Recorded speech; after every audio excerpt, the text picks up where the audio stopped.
Hey guys, welcome back to the channel. It is our monthly off topic. Like we do every month, we have two. This one is the one with the special guest. This month's guest, I'm super pumped to have on. He was probably one of the very first channels I started watching when I started watching YouTube videos back, 3.5, 4 years ago. So super pumped to have him on. Obviously, always good to talk with Graig.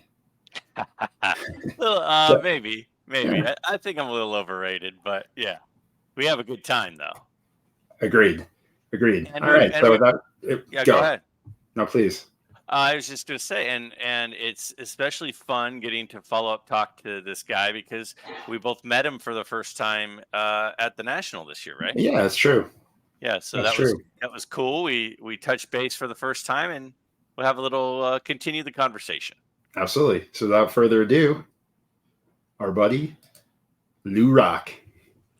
Hey, What's up, Lou. beautiful?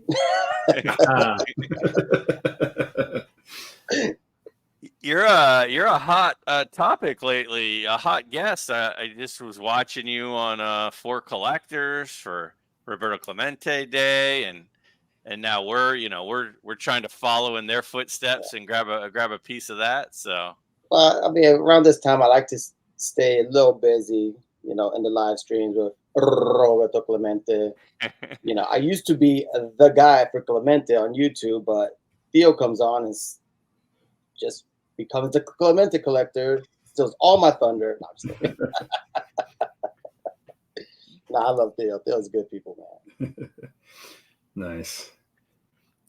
So I think what probably makes sense, since everybody knows Lou, maybe we talk a little bit about Lou. Why? I mean, you're famous. Right? I am not Why? famous. You and Greg, you guys are both famous. I'm closing in on 1,500 subs, so nice. Fingers crossed. There you go. That's awesome. So why don't we talk a little bit for some of the new folks on YouTube that don't know kind of the background around your collection? Why don't you talk to us a little bit about, what you collect and why you collect what you do? Obviously, being a Yankees fan, clearly it's Roberto Clemente week. That's why you're wearing a Pirates jersey. Yeah, so I was born in Flatbush, Brooklyn, in New York. That's where a lot of my family lived on my father's side. My father was in the military, so I bounced around a lot. But my roots are from New York. My grandfather was the biggest Mets fan. Grew up learning the game through him. So I gravitated to arguing with him. I love to debate. And that's probably why I had a love for the Yankees. If he was a Yankee fan, I'd probably be a Mets fan, honestly. And that's why, like, my favorite medium to enjoy the game is through radio. He taught me the game as we listened to, the Mets, the Yankees on radio. So always fond memories. That's why I love Orlando Cepeda. I was his favorite ball player. But when he spoke of Clemente and my father knew I was gravitating to baseball as I was growing up, and I started learning and doing book reports on Clemente, I just became obsessed with the stories, especially when I was younger and went to Puerto Rico. I mean, when we go to the island, he is an angel sent from above. So that's how it started. My first real vintage card, and this was like when I was in 6th grade, was my 1973 Roberto Clemente base tops. But to me, even at that age, I don't even think it was considered vintage if you think about it, because I think it was like 92, 93 when I got that card. So the card was technically 20 years old. But man, when I was in 6th grade, that was like the oldest card in the world to me. And that's pretty much how I dipped into vintage. So a little bit about my collection. I love Hall of Fame. Number one PC is Clemente, of course. Roberto Clemente is my guy. Got the base run, got some oddball cards. But as I got older, the beauty about baseball is the history. Start learning about the Yankees, Murderers Row. You start dipping your foot into vintage, and I love Hall of Famers. I love Gold Cups because I'm an '80s kid. They start putting that Gold Cup, the rated rookie, and we start looking at the modern guys of that time: Griffey, Canseco, Don Mattingly. So that's how my collection is now. Hall of Fame rookie cards. A lot of the kids I grew up watching, the players I grew up watching: Griffey, Canseco, Kirby Puckett, Frank Thomas, and I'm a Yankee fan, so how can I not love Judge? So I got modern guys in there. I love my vintage, but sometimes, some of these cards that I'm chasing now are just getting to a point where I can't just pick up a card every week. So to scratch that itch, I'll pick up a modern guy. I'll pick up a newer Yankee guy because I'm following the team. I still enjoy baseball. I don't have to get, a 1948 Yogi to be satisfied. The other day I picked up a dang Blake Snell for like $8 auto. I mean, it's a 2-time Cy Young winner. He just pitched a no-hitter. I got an auto for $8. It was bananas. That's why I love baseball. I mean, if you look and you're patient, you're gonna find something. That's true. Man, you got so much I want to unpack with what you just said. I mean, first, all three of us are Yankee fans, which is interesting. Great minds think alike, baby. Yeah. And then, you had a report and school projects and stuff, it sounds like, were a big part of what got you into Clemente. When I was in 6th grade, I read a book for a school project. We did a biography project, and I read it on Ted Williams. And that was one of my big draws into vintage, was a school project too, is learning about him. I think that, and how are we about the same age? Are you mid 40s? Yeah, I'm 43. Yeah. So I'm 45. Darren's 45. So, yeah, that's super interesting to me. Like a fine wine, baby. Like a fine wine. What Yankee era, when as a Yankee fan, what's the era of Yankees that you identify with the most? Is it the current team? Is it the Mattingly team? Is it the Jeter team? Is it the older guys? The core four, mid-90s, is the one I relate to the most. I knew Donnie Baseball. I knew the Kevin Mosses. I knew Brian Taylors, all those misses. But I knew more about Donnie because obviously my grandfather loved Keith Hernandez and Doc and Daryl. So obviously when I was arguing with him, Donnie always came up. He was my guy, Gold Glove winner, MVP. And but as I got a little bit older, I was playing baseball myself, those mid-90s, that homegrown. That's why Bernie Williams growing up, I love the captain. I love Jeter. He's my guy. I got all his rookie cards. I think I went and did a Jeter off with Pepino on some live stream. So I got a lot of Jeters. But Bernie Williams was my guy. Center fielder, yes. There you go. Nice. Bernie. My favorite all-time guy. Strong, silent type, led by example. I mean, who doesn't love the center fielder for the Yankees? I mean, you grow up wanting to play center field for the Yankees. And as talented as he was, I mean, he's probably even more talented musician. He's just phenomenal and a great human being. So, yeah, Bernie did it all, man. That's awesome. And yeah, it's funny you say that. I've got this top row, this case, or my Jeter rookie run as well. Yeah, that's in my top. Same thing in my little display. In my display. It's just I got a display just for my Yankees. I'm going to do another one. I was inspired. I'm going to start collecting Yankee captains, and I think it's just phenomenal. I mean, not all of them are Hall of Famers, and it's something. It's not something that's passed out. Something that's earned. It's a very respected honor to have, a respected title. I started looking into it. I'm like, what a cool little side PC. Just something else for me to dive into. I need more. Yeah, absolutely. Well, Greg, I think that you have that as a side PC as well, don't you? Yeah, I've been working on that for a while. In fact, my top row right here on my case, which I can't show, but Clark Griffith, Kid Elberfeld, Willie Keeler, Hal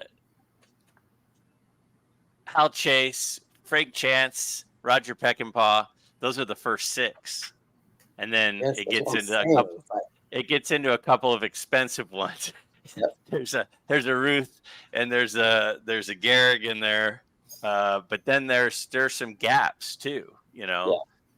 Before Yeah, was this, Munson there was a gap. Then Nettles was right after Munson, and then Mattingly, and then a gap before Jeter. Although no, Gidry and Willie Randolph were co-captains actually for a few years. So yeah, it's something fun. yeah, it's fun because when I realized, I'm like, I got all the later guys, of course, Nettles and Willie and all that, Thurman. But I don't have the early guys. I'm like, why don't I have the early guys? But you're Yeah. right. Yeah, Babe and the Iron Horse. That's bananas. That's when I retired. Maybe I could pick some of those up. But yeah, the other stuff, man, they seem attainable. So I thought that'd be a fun PC to dive into. Yeah. Absolutely. Yeah. The early captains were, pre Gehrig and Ruth. The early captains, you could pick up cards from those guys. Weirdly enough, right? Like they're the oldest cards and they're like the kind of the coolest, but you could pick those up fairly reasonably. Yeah, I mean, three of the 6 are Hall of Famers. Yeah. Clark Griffith is a Hall of Famer. Willie Keeler's a Hall of Famer, and Chance is a Hall of Famer. Yeah. So, but yeah, I mean, that's the thing about cards, and then that's the other part of it. Is you're like, I want to collect the Yankee captains. So then you start looking up, well, who were they? Why were they? Like, what position did they play? And then it's a rabbit hole that helps you learn too. So that's part of the fun. Now, you said that you're a Hall of Fame collector, Hall of Fame rookie card collector. Yeah. Let's clarify. Post-war, 48 to 80. Okay. So starting in 48, 49, 50, do you have any that you can show us and talk about why you got those ones when you did? Yeah, actually, yeah. So I got the Inner Circle Hall of Famer. To me, I just figured I had a little bonus. Figured I'd jump on it because to me, the fact that I could still obtain this card, I figured I'll get it now before I can't, as the 48 bonus as usual. I love that card. Year. It's a great card. The seller had it for a fair amount, and I private messaged them. Still on eBay. I still don't go try to find them and do through Instagram. I still keep it on eBay. I'm like, hey, this is what I'm willing to pay for it. He countered, and I agreed, and I jumped right on it. So nice. Yeah, I was elated to get this card. Now the next one I wanted to get is Yogi, so that's why I'm asking Santa Claus. Because to me, it's interesting because that's such a small set. I think it has 48 cards in the set. Yeah. But it's got some big rookie cards in it. Yes. It's got Spawn. It's got Yogi. It's got Musial.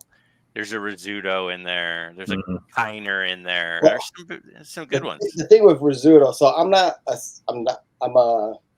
like to say ungraded. I don't like saying raw. I'm an ungraded guy. I prefer ungraded. I got ungraded all over my desk. I love ungraded cards. But I still go, I like having answers and a list. And the PSA set registry is what I go by. And the Rizzuto's not in there as a rookie card. I think he's on the double play. I think he has a 42 double play or something like that. He's on a double play somewhere. So that's what they consider a rookie. So that's why I have it. I still got the Rizzuto, but I'm not counting that as a rookie in my run. If that makes sense. You know what I'm saying? Yeah. Yeah. A lot of people count like the Slaughter, Slaughter as a rookie card, but the PSA set registry doesn't. There's another one on there.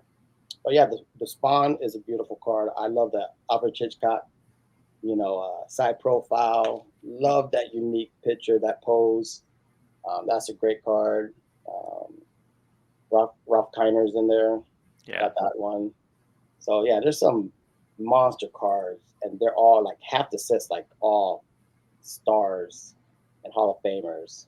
And I've never dipped my toe into set building, but if I do build a set, I think that'd be one I would like to attempt, especially with me having the mutual.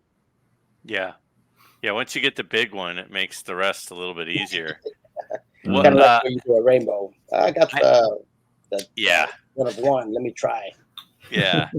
I know you also outspokenly were targeting one of the rookie cards in the 49 Bowman set a couple of year or two ago Yes, that you ended up getting. Do you have that one out?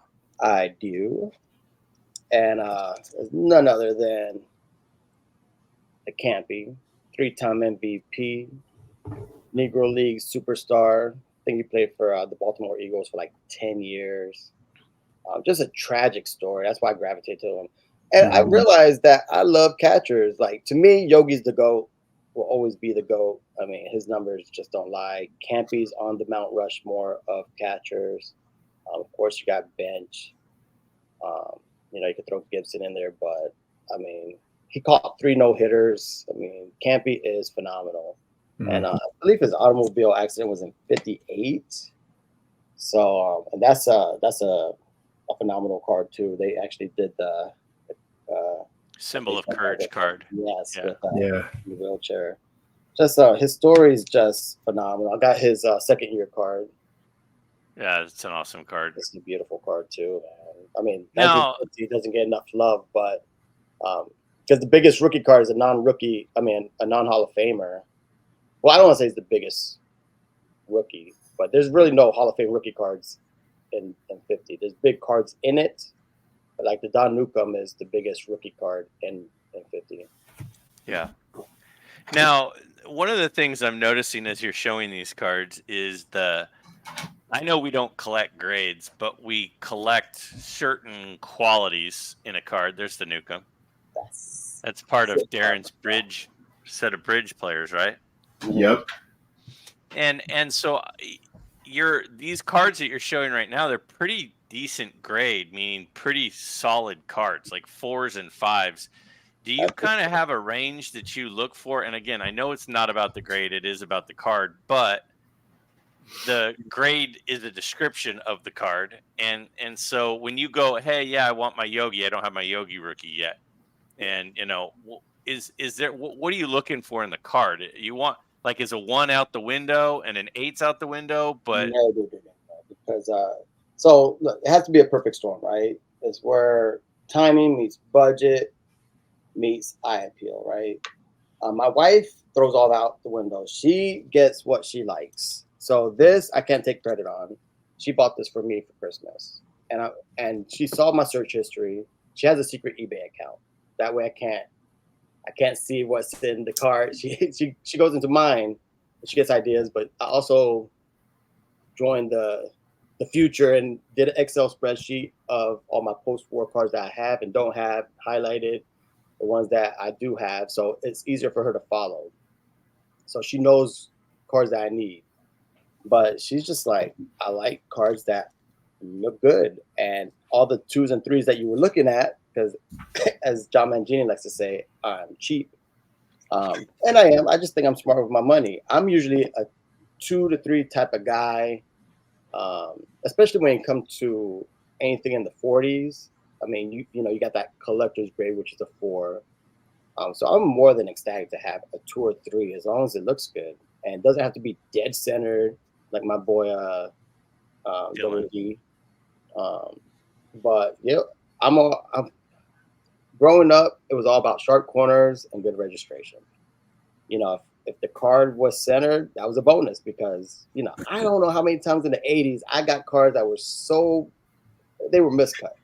That was just how the '80s were. I go to 7-Eleven, I get my big gulp, open up 3-4 packs because cards were everywhere, and it didn't matter to me. I was more upset when my buddy dropped my card and dinged the corner. I'm like, the card is shot because in Beckett there was the near mint and mint.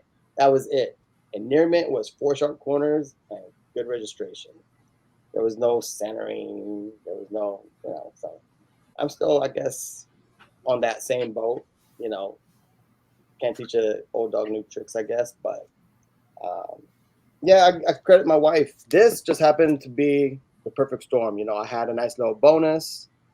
Um, this popped up in my save search, and the guy accepted my offer. I mean, even in a 3, I think it's still like 7 to 8. So when I saw, I think the guy came out with an offer of like 15 just starting. Just talking numbers. He had 15, which I thought was super fair for the grade. So I shot him a number of 1,000 and he countered at 11. And then all in with shipping and tax and everything like that, I was in it for about 12. So um, I thought I stole this card for that much. And this was just it's not a rookie card.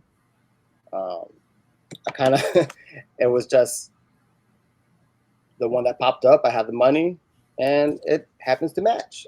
So There you go. honestly, I'm all about price. I want a nice card, but the price is a big deal to me. My wife doesn't care; she gets what she wants. That's how she always is. That's why I like it when she buys me cards. But I'm of the type: the more money I save, the more cards I can buy later. You know what I'm saying? I'd rather have Mhm. Yeah. 2 nice cards. I'd rather have 2 nice cards than one spectacular card, if that makes sense. Now, Darren, let me ask you this, because he just described his eye appeal as he's big in corners, he's big in registration. Centering matters, but it's not as big a deal. What does eye appeal mean to you, Darren? Like where do you kind of rank those things? Um, I think registration is to me the most important.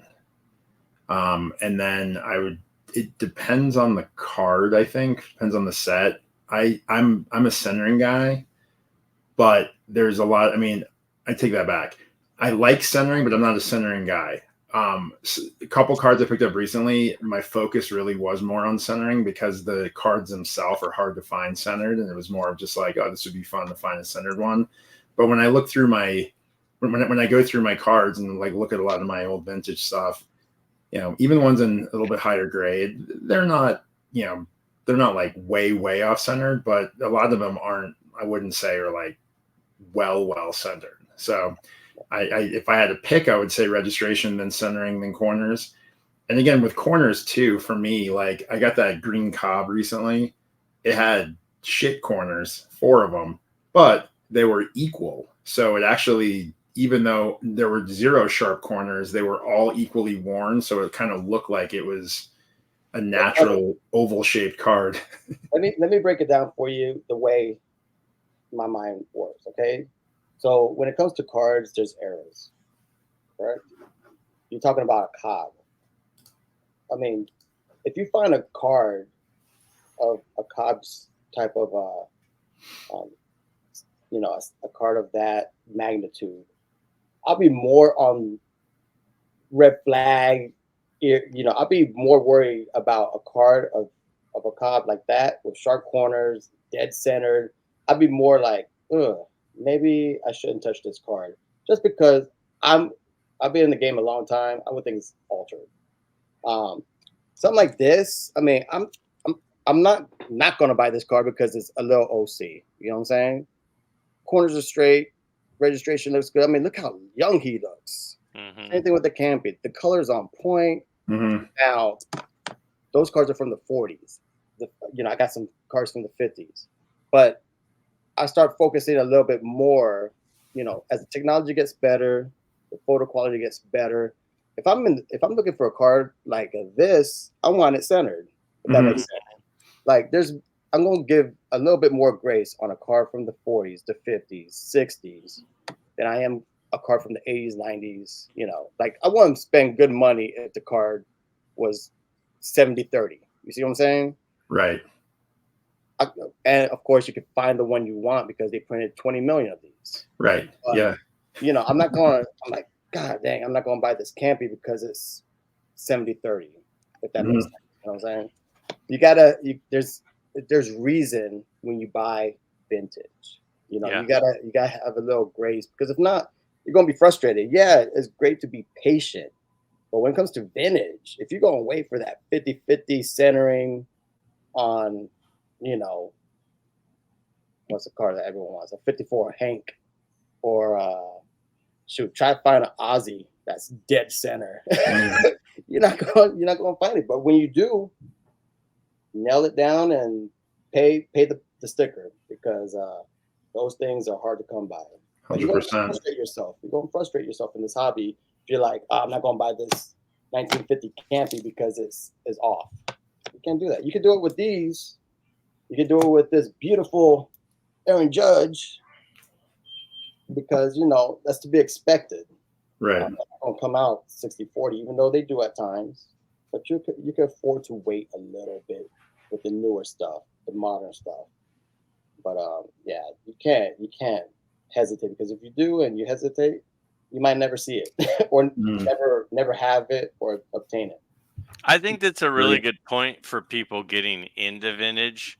Is if you grew up in around the era we did, 80s, 90s collecting, and people say, "Oh, registration matters," and you're just like, what are you talking about registration? Like, because the cards then were printed at such a higher quality, every card was in focus. All the colors sat on the card the place they were supposed to sit, but it wasn't always that way. You get to pre-war cards, and some of those cards, the colors are so offset that they're hanging over the borders, and it makes the cards look fuzzy, and that's a legitimate thing that's missing a lot of the time. It's harder to find them centered.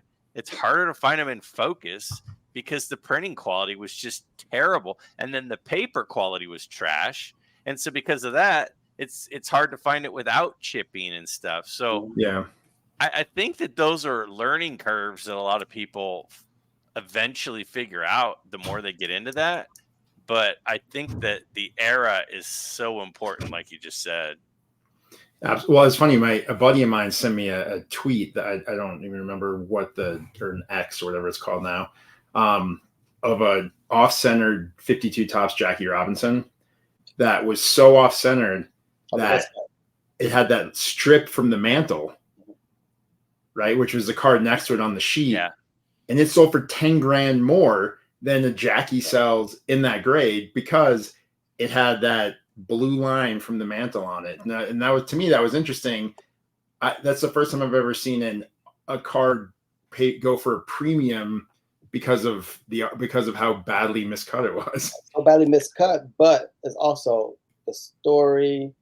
It's also the most popular. I mean, if you think about it, the two most wanted cards in the set are arguably Jackie and Mickey. Yeah, you can say Willie, but I mean, to have Mickey and Jackie on one card is kind of cool. Cool. I agree. I thought it definitely was a cool card. My buddy was like, would you buy that? And I said, I can't afford that one, but if there was one in a 2, maybe. Yeah. I mean, as a collector, that's just a cool card. That's a cool card. Yeah, I've seen that. I've seen that one too. So, you were saying earlier too that, you're into vintage, but you collect everything, and sometimes to scratch the itch, you collect some modern stuff. And people that were listening at home a second ago, he referenced a couple of cards, and he was holding up Ken Griffey Jr.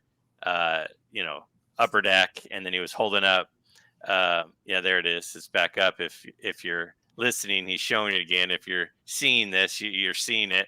And then he also held up an Aaron Judge rookie.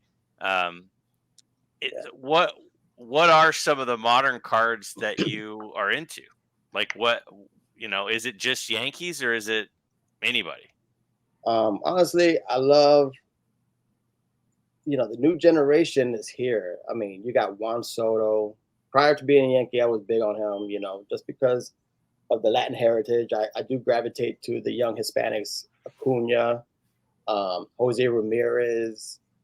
Ellie De La Cruz is on my radar now. That kid is he's just when he runs the bases, he reminds me. Now, he's not even built the same way, so I'm not comparing him, but he is the closest thing that I've seen with the aggressiveness, the speed, the swag of Ricky Henderson on the base pads. I'm not saying he hits like him. I'm not saying he leads off like him, but on the base pads, oh my gosh, from first to third is exciting. From first to home is exciting. He's just got beautiful confidence about him when he's on the bases, and it's just like Ricky. Now, the thing with modern, everyone has their own approach, and my approach is, I still love. I don't care what anyone says. The base of the hobby, the foundation, is the base rookie card, in my opinion. Especially in the the way the hobby is going, with 1,000 parallels, is it really a one-on-one when they make 20 different versions of the one-on-one? I don't know, but there's a lot of them. So the way I attack a lot of the rookie cards, I love the base card, but then I go into the staples, the stuff that's synonymous with the hobby. The gold parallel, to me, is something that will always be with the hobby, something that sticks with the hobby. I love the chrome base. I love the rainbow foil, the refractor. And I think if you have those, you're good. And the 2017 gold judge is one that I went for. I had a buddy's like, well, why did you go get the 8? Because I'm like, because there's only 2017 of them. I mean, you're gonna have to get them sooner or later. And the 9s were pretty much going for double of the 8. So I'm like, I can't really tell. I mean, the edges are clean, they're not chipped. I'm like, I get the card I like. I mean, there's no creases, there's no dimples. I mean, the card is great to me.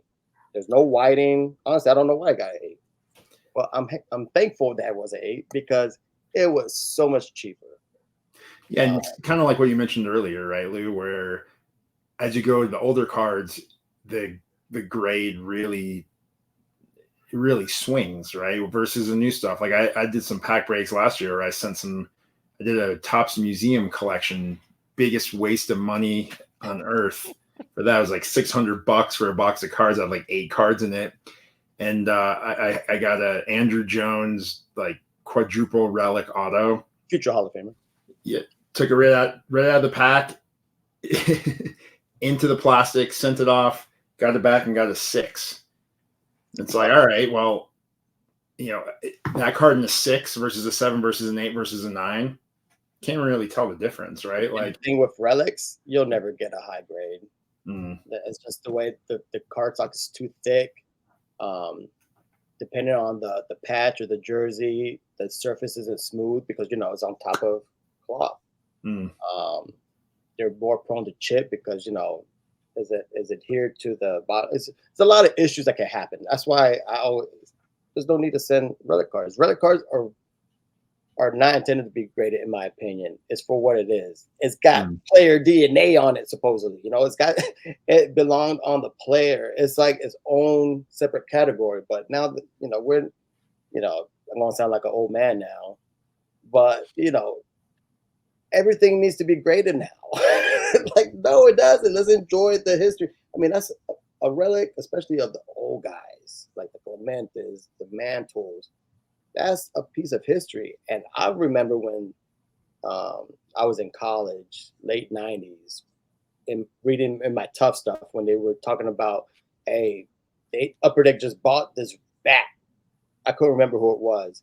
And they're going to cut it up and put in baseball cards. I was furious.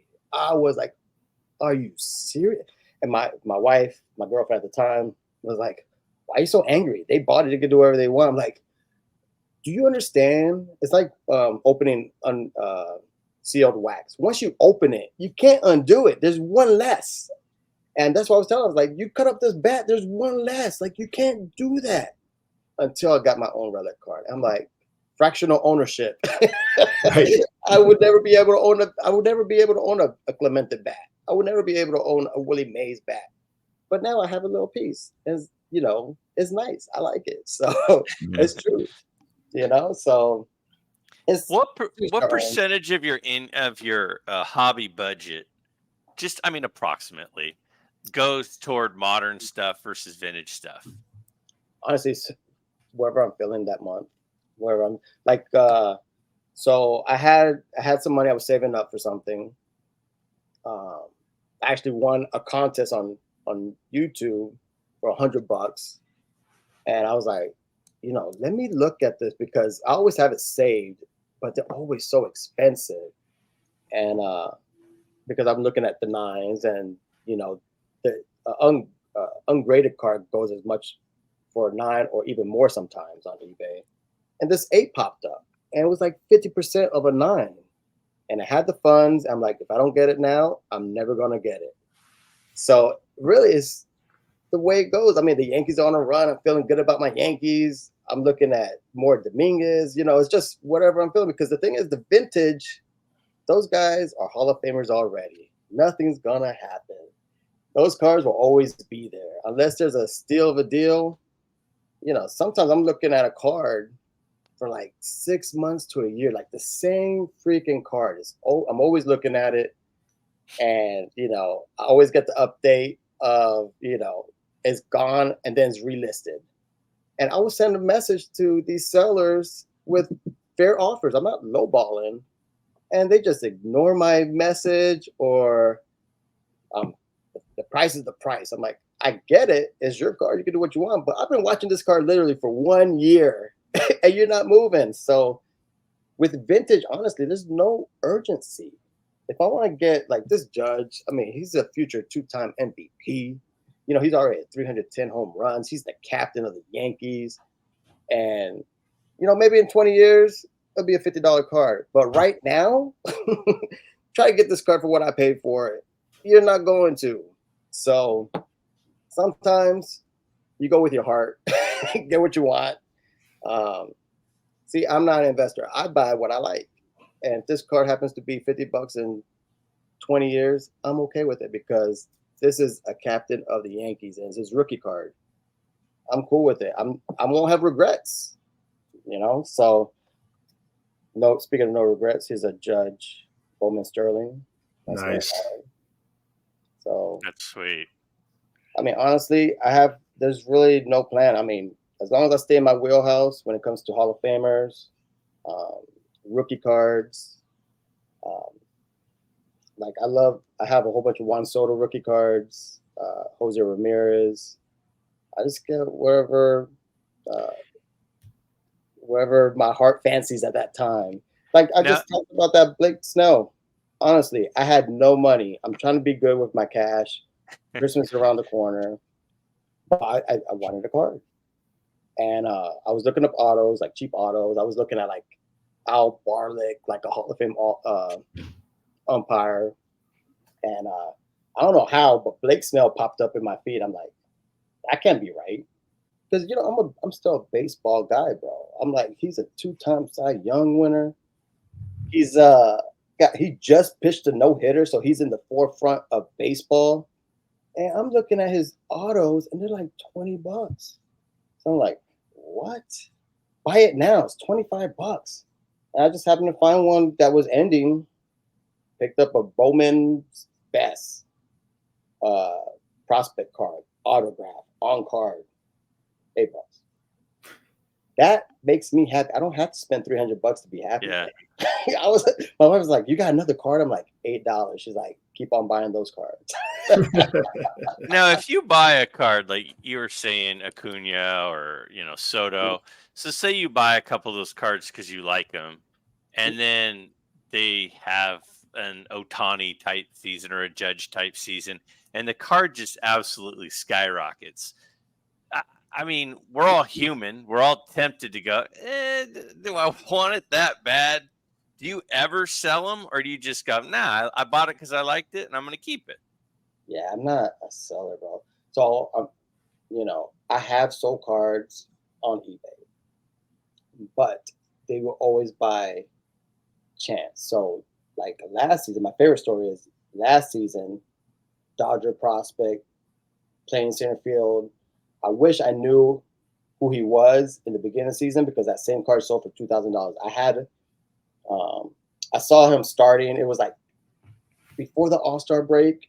And I'm like, oh, shoot, I think I got his rookie card somewhere. 2019 Bowman, James Outman had an orange to 25 autograph of James Outman. So I'm like, oh, I wonder what Dodger fan is paying because Yankee fans, Dodger fans, we're kind of crazy. So I look it up and I saw buy it now it's for $1,000. I'm like, are you kidding me? Like, word? So I was asking advice from my fellow homies, the Misfits. I reached out to George Diamond Yard, and he's like, bro, just put the same thing, $1,000 or best offer. I got an offer of I don't know, like 6, and I countered at 750 because to me this thing was in my box for 3 years, 4 years. I didn't know the car was there. You know, I'm kicking myself that I didn't jump on the hype and look this card up earlier because in the beginning of the season it was 2,000. So I turned around, sold it on eBay. I think I cleaned 600 after fees and everything like that. And I turned around and bought myself a Hall of Fame rookie card. That's what I did. It wasn't, you know, I sold it, but I bought another baseball card right away. So I was stoked. Yeah. I think I did that one other time. I love going to the flea markets, and I found in a value box, I think it was an Acuna numbered to like 50. I think it was a Topps Heritage 50, black and white, and beautiful card, cherry. And I threw it up there with like a $400 price tag because I saw someone else trying to throw it up for 600. But to me, it cost me $1. I didn't care. I just looked it up. I'm like, oh, this is a dope Acuna card because I like Acuna. I looked it up. I'm like, ooh, this is a lot rarer than I thought it was going to be. So I saw two of them up. They were like $600. So I'm like, I spent $1. Let me put 400 and see what happens. And I got a couple offers. I took one. I think it was like 350. I cleared 300. I bought another rookie card. Like, because especially the Cunha, what didn't fit. It was like a 2nd-year card. It wasn't a rookie card. Again, I had that same card, but it wasn't like the low parallel, which that was. I had like the chrome of it, the refractor. So I was happy. So that's the thing with the modern. I still have the card. I just don't have that parallel. Because, you know, so I was happy with it. But most rookie cards, honestly, like I have 5 base Juan Sotos, and at the peak, they were kind of crazy. I did trade. If I have duplicates, I'm more willing to trade than sell. I can tell you that. And that's just so I could I'll exchange cardboard for cardboard. But yeah, I'm not much of a seller unless it's something crazy. Like my Shohei's, I got a lot of crazy Shohei's. Nothing like number to 50 or autoed, unfortunately. But you know, I got some chrome. I got some nice Shohei's, and they're staying in my collection. I mean, he's right now. Griffey is the best player I ever saw in my lifetime. Bonds is the greatest hitter of my lifetime. But Shohei, he's doing things. If you can only compare him to Ruth, I mean, bro. If I get rid of these Shoheis, I'm not gonna get one back. That's my mentality. Mm-hmm. Like, yeah, it could go through the roof, but if I get rid of it, I'm not gonna have it no more. I'm still a collector, bro. Like this, you know, yeah. Can I get $500 for it? Cool. Tomorrow I'm gonna be looking for a Shohei, hoping to get one for 200. It's not gonna happen. Mm-hmm. I'd rather just have it, stash it, or display it, and be happy. Do you think now you had said earlier that, you know, with all these different parallels and, you know, 20 different copies of a 101 and all this kind of stuff, what do you think about like the Shoheis and stuff? Like, do you think that rarity of the numbering on the cards is got long-term play, or do you think that it's because I've heard a lot of collectors go from one extreme to the other. Like, where do you fall on that? Well, I mean, there's a market for everyone. To me, if you stay with the flagship, let's just say Topps, Series 1, Series 2, Update, and Chrome. I know there's Sapphire. I know there's Topps Heritage, there's Topps Finest, there's Stadium Club. But if you stay with the flagship, the mainstay, and you just stick to, like I said, the refractors, the gold parallel, I think you'd be fine. But I mean, if you're going for tiger stripes and donut refractors, and you know, I mean, you could get lost in the weeds. is there a long play? I think the staples. I mean, the gold parallel is pretty, a staple of tops, and I think it's a parallel that everyone looks forward to. When you hit one, you're excited. Um, so I think that has a long play if you want to talk about investment or something that's going to be long standing. To me, it's the gold parallel and refractor. If you get something lower, what do people tend to do? They want to know how much it is and how fast to get rid of it, because you know it's the peak. It's that it's like how much higher can it go, especially with cars, unless it's a Shohei or a Trout. Um, I mean, look at Trout stuff now. I mean, I saw his auto for like $200. I never thought it'd be like that. It tends to happen. I hope Shohei has a long, healthy career, but that's the it's so volatile with the modern market. Yeah. Not, Well, it's like the Trout, the Bowman Chrome draft auto, right? Like that thing during COVID, that thing in like a 7 was going for like 15,000. Now I haven't looked at it recently. I have to imagine it's probably a couple thousand, maybe. It's the old adage, and it's kind of cliche, but just if I'm going to spend money like that, it'll be on a guy like I love Shohei. I appreciate for what he is. Probably going to be the best baseball player I've ever seen in my lifetime. But if I'm going to spend anything crazy on a modern card, it's going to be on Judge, because the heartstrings again. I'm attached to the team. I'm ride or die for my team. If he gets hurt, yeah, it's a bummer. But guess what? I'm still going to be cheering for this guy next year. You know who's not going to be cheering? Look at perfect example. Fernando Tatis. Guy couldn't do no wrong. I mean, cards were through the roof. PED suspension. People were losing their minds. Another cat, for reasons I won't mention, but superstar, Wander Franco. Stuff off the field. I mean, not even baseball stuff. You couldn't shoot. One of my favorite stories, I wish I was there.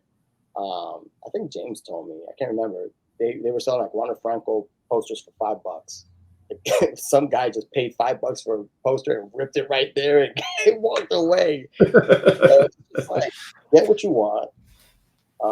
But yeah, I'm not gonna go for the crazy 1-on-1s or the number to 5. Unless you want to do the rainbow, then do the rainbow. I mean, but to do it on every set or everything, you're gonna lose your mind. Now, Darren, when you see him show this stuff, because I know you like Judge too. I love Judge. I mean, he just showed that a sweet Judge rookie card in a gold. He showed that Sterling auto. That thing. I mean, that is a beautiful Look at the eye black, bro. It's like Batman. Oh, dude. Yeah. That's an awesome image. Gorgeous card. Does any part of you, Darren, because you've been really disciplined recently over the last year and a half. You've been super disciplined. Do you see stuff like that and go, dude, I don't know. I think I need to dip my toe in that. Do you feel that at all? Yes. Yes. And I do. And kind of like Lou said, with Aaron Judge, I do keep an eye out because I know he can relate to this too. My daughter, she used to be into it with me. And then now she's in high school and she's like, but the 3 players that she still has some interest in, when I find a cool card that if I get it for her, she still enjoys it and talks to me about it and stuff. Judge, Yogi, and Jordan. And she has a bunch of Jordans. Yogis are expensive. So it's not like the other ones aren't, but Yogi's the old ones. But Judge, she likes those. So when I see a cool Judge card, I do consider it. Like even at the National, I saw a couple of Judges and I was considering picking one up for her, but I found an old Japanese Mickey Mouse card, and I'm like, yeah, she might like that, so I got that for her instead. Think of it like this, bro, too, because I'm big on history and generational. I'm a big family guy. I think you know that. Thurman Munson, Mickey Mantle, these guys were the guys that were told to me as a kid from my father and grandfather. These were the legends they told me about. So when my daughter Bob, so for your viewers who don't know me, my daughter's name is Bob. Aaron Judge, Derek Jeter are going to be the players I talked to her about, seeing them in their heyday and their, hopefully winning a championship when it comes to Judge. But like, she knows who Jeter is. She knows who Judge is.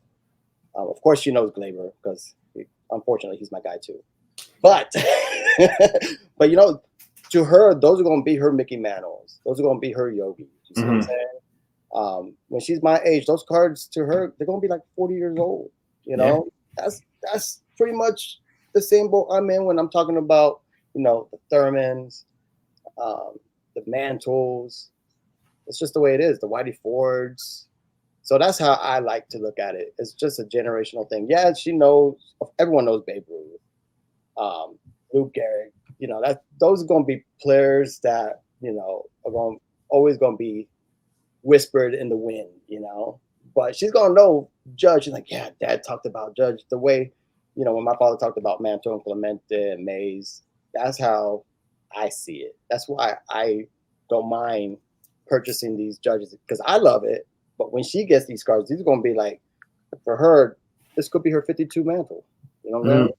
Yeah, 100%. And it's funny that you say Jeter because Jeter obviously retired when, my daughter was very young when he retired. Hall of Fame 2018? Yeah, so 19. My daughter definitely, she loves Jeter because one of her earliest memories was I took her to Jeter's last game at Fenway. Nice. So I think it was the first baseball game she ever went to, and it was Jeter's final game. Dang, you took her to a Yankee Red Sox game? Great. With I go with an entourage. I don't know if I want. It was funny though because she was rocking a Yankees jersey. She was probably 5. That's pretty cool. Yeah, Fenway is a fun part. Camden's still my favorite. Something about Camden. I lived in Fort Washington, Maryland when I was younger. My pops was in the military, so with the Pentagon and Andrews Air Force Base being there. But Camden, to this day, I went back as an adult, took my kids. It's just something about the warehouse and Camden. I just love it. Camden's it's a great park for sure. Like Babe Ruth Museum's right next door too. I was fortunate enough to go to a Yankee Red Sox game at Fenway and a Yankee Red Sox game at Yankee Stadium, and it's actually interesting because there's razzing obviously and there's taunting obviously, but I actually felt like for the most part they were fairly friendly about it. It was kind of like stupid Red Sox. It just depends where you're sitting too. If you're in the it depends where you're sitting. If you're in the decent seats, nothing to worry about, especially with your kid. But sometimes it doesn't matter, especially the higher up you go, the cheaper the seats, the more. Yeah, I was in the bleachers at Yankee Stadium. For the Red Sox game, we had third row right behind home plate, so nobody. They were drinking white wine, Yeah, I was gonna say they're not doing it. Yeah. And that's the thing that was funny about that game too, though, was I was expecting more hostility, and I'm not a Red Sox fan in any way whatsoever. Like I think the only Red Sox card I have in my collection is a Ted Williams rookie, and that's it. And I wish I had a Babe Ruth. Yeah, bro. Yeah. They were so respectful of Jeter. They had all the retired Red Sox that were still alive come out on the field. His last hit was slop, and they let him. They didn't. He would have been absolutely out at first, but he wasn't. He got a hit in his last at bat. Like they were very, very respectful of him, and I appreciated the Red Sox for a good hour one time in my entire life. When you have, you can say what you want, but like fan bases of like the older teams, you appreciate history. Absolutely. Jeter is 6th all-time in hits. I don't care what anyone says. People are like, oh, he's so overrated. Bruh. It's not like he was bought. He was drafted by the Yankees, came up with the Yankees, and willed that team to championships. I mean, doesn't get better than that. I mean, he was always in the right place, right time. He invented the jump throw. I don't care what anyone says. And when it came down to it, he wasn't like a Clayton Kershaw or a Mike Trout with all these gaudy numbers in the regular season. You know why? Because that's Mr. November right there. The guy lived for the postseason. So say what you want, I'll fight anybody. Jeter is all time. I pulled out my Jeter rookie to share with you guys because I knew you're a Yankee fan. Oh, nice. Just an 8, but a 9 jumps to well I will into stop the you 4. right there, bro. You see, this is what I'm talking about, bro. Yeah. Don't lead with it's just an 8. It's a 93. Well, it was kind of tongue in cheek because if you get a 9, which I don't think you could tell the difference between this and a 9, No. it would be well over $1,000, bro. So I ran across a couple of 93 SPs. They're getting low. Like I almost want to buy another one. Yeah, check it out. They're getting cheap, bro. Really? But I can show you one of my favorite rookie cards of all time, just because it has a little bit of everything. The subject on it is just synonymous with the era, with the mutton chops, the mofo look, Gold Cup, and this is to me one of the greatest rookie cards of all time. I pulled it out. I mean, like I said, it's an affordable rookie card, but I mean, a 3,000 hit, 500 home runs, rookie of the year. Like Eddie Murray is a bad mofo, and he looks like it, looking like dang. Got my man's name from Pulp Fiction, but yeah, that's what he looks like, man. That's a bad dude. Yeah, that's a great card. That's iconic. That's definitely an iconic 70s card. One of the top rookie cards of the 70s for sure.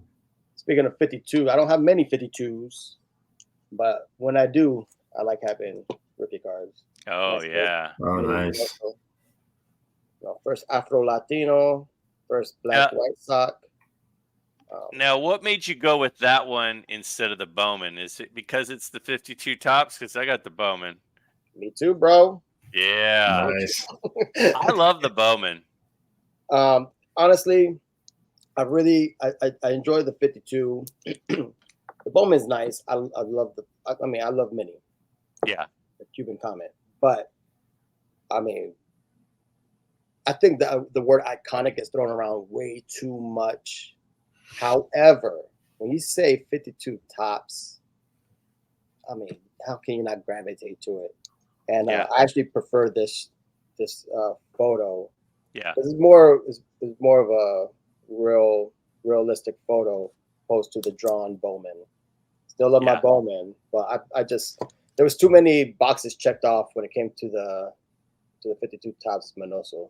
Yeah, and that one's well centered. That 52 top set is so tough on centering. That's a great looking card. Thank you, but I'm still an old school cat because I love.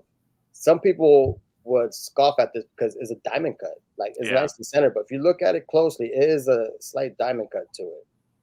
But to me, I love it. I love like the rough cuts because especially like some of the old school peaches, but like 73 tops has a lot of rough cuts on them. I love that stuff. It's great to me. I eat that stuff up. And what else I got? I got some cool stuff. Like stuff like people I grew up watching. Like this was a rookie card I wanted as a kid, couldn't afford it. So as I got older and got me some W-2s, started working.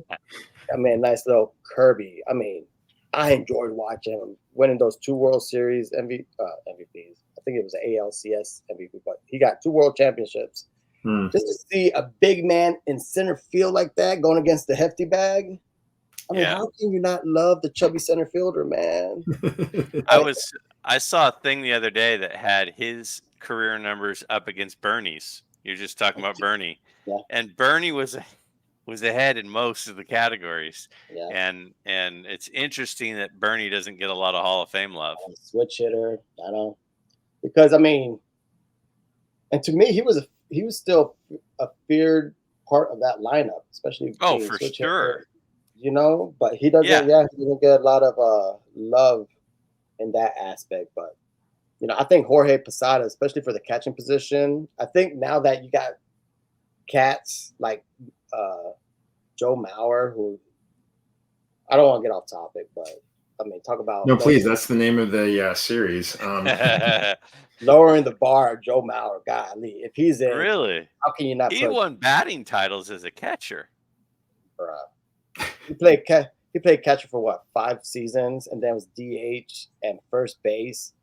I mean, and you talk about no power at first base. He was. I mean, he. Let's put it like this: he's the Luis Arias of catching. No power, slap it here and there. You want to talk about overrated? I put him as overrated. I don't care what anyone says. He went in as a catcher. Oh, I'm like, okay. I guess he That's can play true. catcher. Because if you look at his career numbers, he's like pretty similar career number wise to Mattingly. Oh, bro, not even close. And let's not even. And Mattingly's, I think Mattingly's way better. That's another thing that gets me going. We don't even count Gold Gloves and defensive prowess. I mean, people are like, "Oh man," I mean, you got so many people on the outside looking in with double-digit Gold Gloves. Keith Hernandez, Omar Vizquel, Donnie, I think has 9. But still, I mean, when you're the best at a position defensively and you're not getting no love, it's like, come on, man. Let's just put DHs in all the time.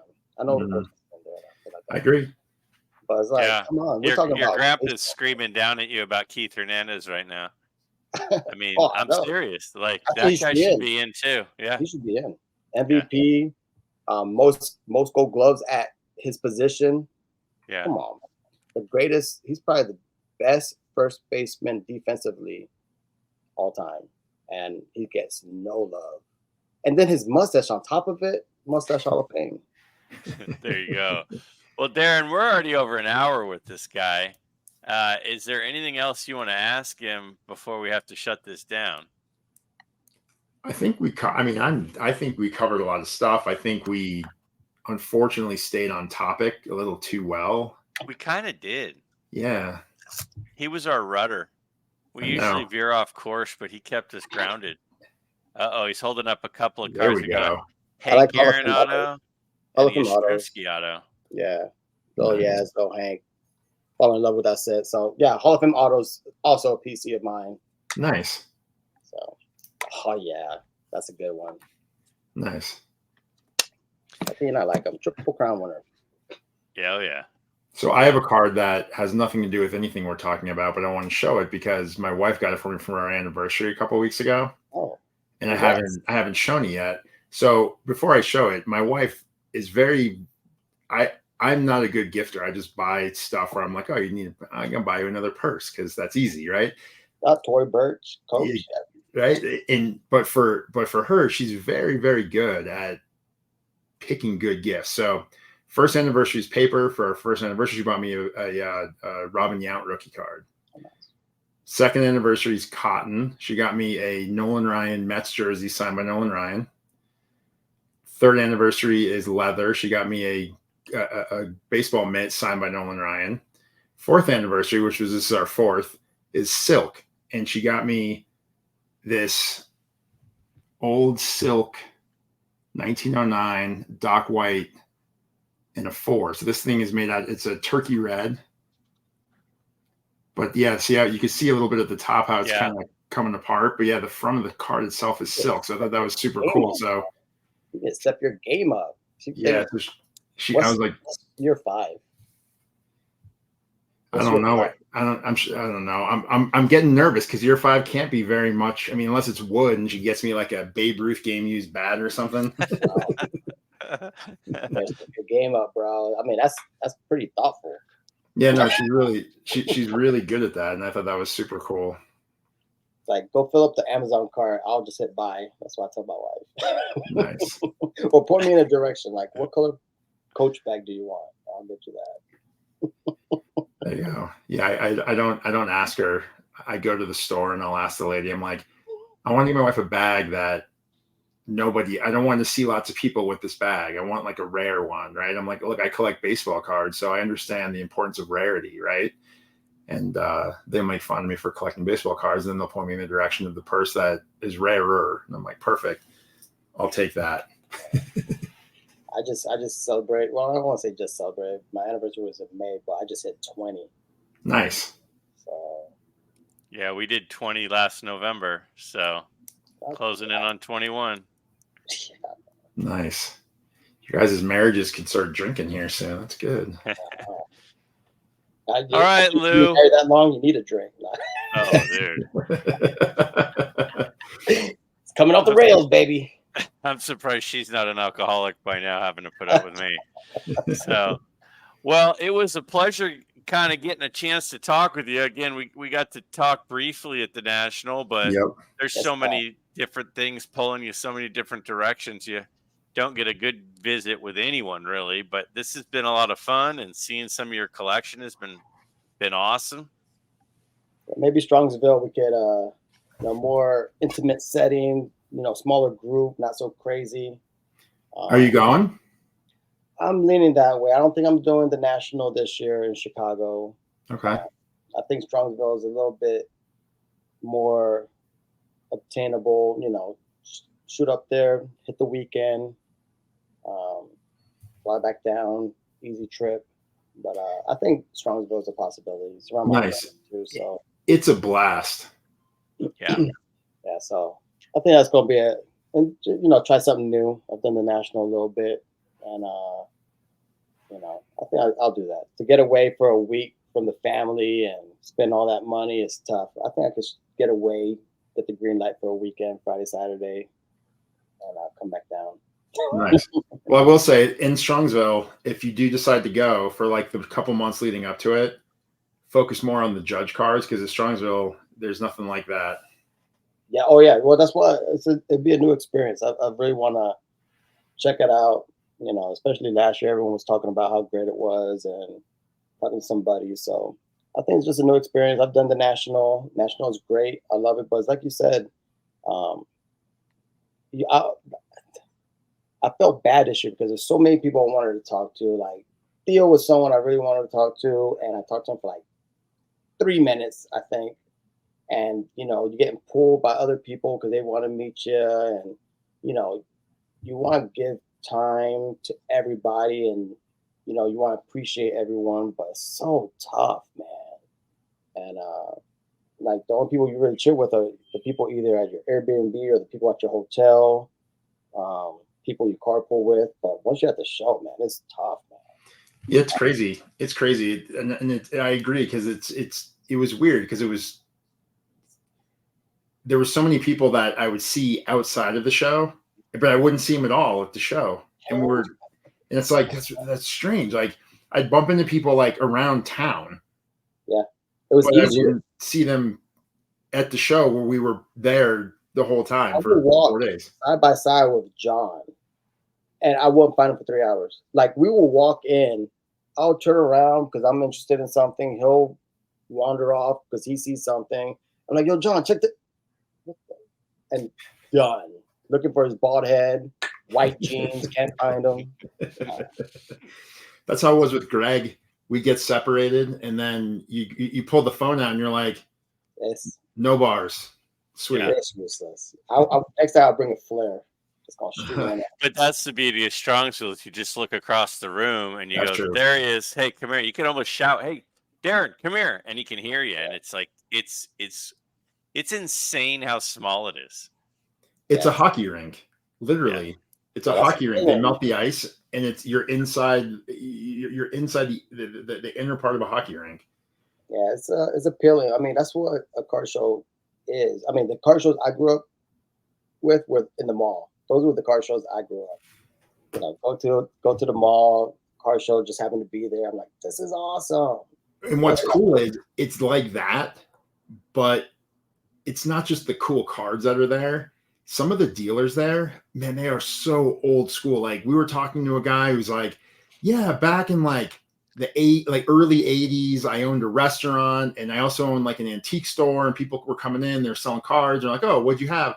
Oh, I had a E90-1 Joe Jackson. I had a T206 Honus Wagner. I had the Eddie Plank. And you're just like, what? And they'll talk about like they'll show a list. Like, here's some of the cards that I didn't bring with me to the show that I have that I'm selling. And you're like, whoa, this is like better than a heritage auction. Yeah. That's crazy. And they just tell you the stories about like the old school buyers, some of the old guys that are like famous in the hobby from like the 80s.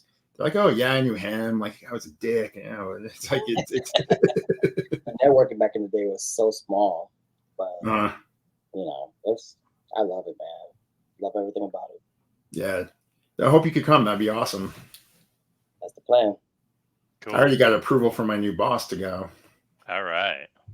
Got the time off. Right on, Lou. Well, hey, appreciate you coming on. Thank you so much. Greg, always good to talk to you, my friend. For sure. All right, guys. We will talk to you guys later. Go Yankees. Go Yankees.